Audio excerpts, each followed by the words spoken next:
Perspective of the Outcast. At 2 o'clock p.m., after a shrill bell announces the ending of the school day, students rush from their classes, minds in a flurry as papers descend upon them like snowflakes. Hair sweeps up from underneath backpacks as they button their sweaters and zip their coats, exchanging passing hellos and flitting smiles. Everyone rushes to distant, unknown destinations, colored eyes programmed to sweep, unseeing, across those without a perfect talent or future. These students perch upon painted benches, quietly awaiting the timid parking of their handicapped bus.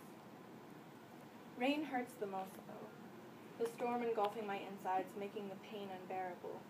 The assistants of the red bench students assist them in zipping their multicolored raincoats, and I see the humiliation of inability written on their faces as second glances cast about in their direction. Yet, my brother loves the rain. He relishes sitting and listening to its peaceful sound, little fingers tracing the tearful lines it paints on the windows. I asked him one rainy afternoon why he liked the sound of rain.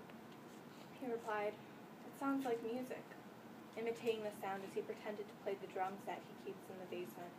Every day the vibrations of an unexperienced drum player sweep through the floors of our house. He explains playing the drums makes them feel happy and angry. I guess everyone needs something that gives them feelings of happiness and anger at the same time. It makes us feel the very pulse of humanity, often hidden behind the pleasantries of life. Born with Down syndrome on March 25, 2003, my brother clings to the world around him, full of wonder and beauty. Something as fragile as baby bird flutters within him, desperate to fly, yet too young to understand the harshness of reality that envelopes such a simple word. One late autumn evening, my family and I pile into our Navy van, armed with striped mittens, polka-dotted scarves, and colorful hats. I sling my mother's professional camera around my neck, the smooth strap fitting snugly like it belongs there. I tuck a loose curl behind my ear, determined to capture the beauty of autumn through a camera lens.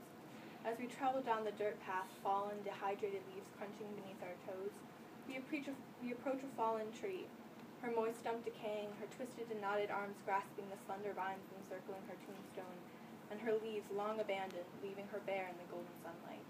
The sun stares through the scarlet, orange, and flaxen leaves above, dappling intricate patterns across the surface of the forest floor. "So sad, poor tree," he murmurs as I begin taking pictures, crouching low and balancing the sleek ebony camera with one hand to capture the perfect angle of sunlight upon the elderly stump's peeling surface.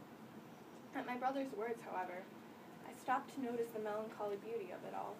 It traces the patterns of the trunk with mitten-covered fingers, his miniature blonde head bowed in concentration as his ocean eyes decipher the rings of age written upon the trunk. Cloaked in sunlight, I stand there with him, holding his hand and leaning down to kiss his chapped pink nose, our method of saying, "I love you." Perspective creates fresh worlds of wisdom. Discovering the angle at which different people extract their beliefs and feelings allows us to possess a novel understanding of the world around us. I discovered an entirely new perspective through my little brother. In the words of Amy Ray and Emily Sailors, "If the world is night, shine my life like a light." In my opportunity to live, I want to make a difference by coming to understand those around me, whose opinions and ideas may be profound to the world. I had never stopped to understand nature and the prevailing poetry it carries through life until I met my brother. Embracing the people around us leads to the acceptance of love and wisdom far beyond ourselves.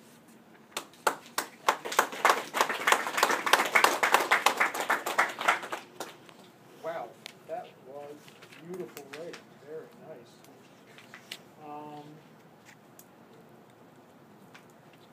Okay, Abigail, what do you think the thesis was? I think it was that perspective of the world, like changes between people. Good. Let's see. Catherine, what did you think the thesis was?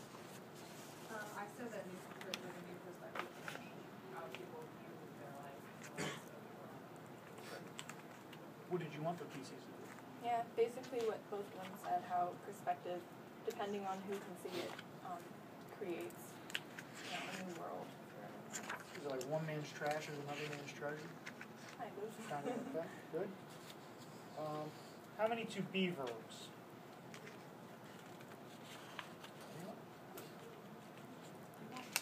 I didn't hear any. And how about this I believe or I believe? How many times does that say? I didn't hear any of that either. Good. Very nice. All right. Thank you, Mary.